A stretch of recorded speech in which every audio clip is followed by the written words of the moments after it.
শ্রীভূমি জেলায় অত্যন্ত উৎসাহ ও উদ্দীপনার মধ্য দিয়ে উদযাপিত হয়েছে দেশের ৮০তম স্বাধীনতা দিবস।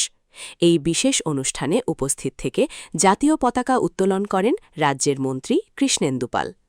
জমজমাট এই আয়োজনে স্থানীয় বিশিষ্ট ব্যক্তিবর্গ এবং সাধারণ মানুষের স্বতঃস্ফূর্ত অংশগ্রহণ অনুষ্ঠানটিকে এক অন্য মাত্রা দিয়েছে। পতাকা উত্তোলনের পর দেশাত্মবোধক গান ও নানা সাংস্কৃতিক অনুষ্ঠানের মাধ্যমে দিনটিকে অত্যন্ত স্মরণীয় করে রাখা হয়। এছাড়া মন্ত্রী তার মূল্যবান বক্তব্যে সরকারের বিভিন্ন জনমুখী উন্নয়নমূলক প্রকল্পের দিকগুলি বিস্তারিতভাবে তুলে ধরেন। বরাক উপত্যকার মানুষের সুবিধার জন্য শ্রীকোনায় আসাম সচিবালয় শিলচর নামে একটি পৃথক সচিবালয় গড়ে দিয়েছে।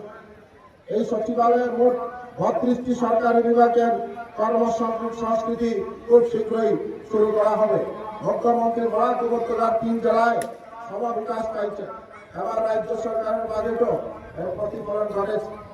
এশিয়ার দ্বিতীয় বৃহত্তম জলাশয় সংবিধান উন্নয়নে ১০০ কোটি টাকা, পাথারকান্দিতে কৃষি মহাবিদ্যালয় এবং এইমসের শাখা স্থাপন সহ একাধিক সিদ্ধান্ত মুখ্যমন্ত্রী বরাক নীতির জ্বলন্ত নিদর্শন।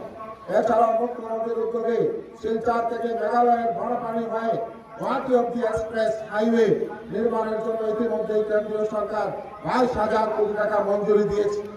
শিলচর সৌরাষ্ট্র মহাসড়কের কাজেও প্রায় ৯৮% কাজ সম্পন্ন হয়ে গেছে। বরাক উপত্যকার মানুষের সুবিধার জন্য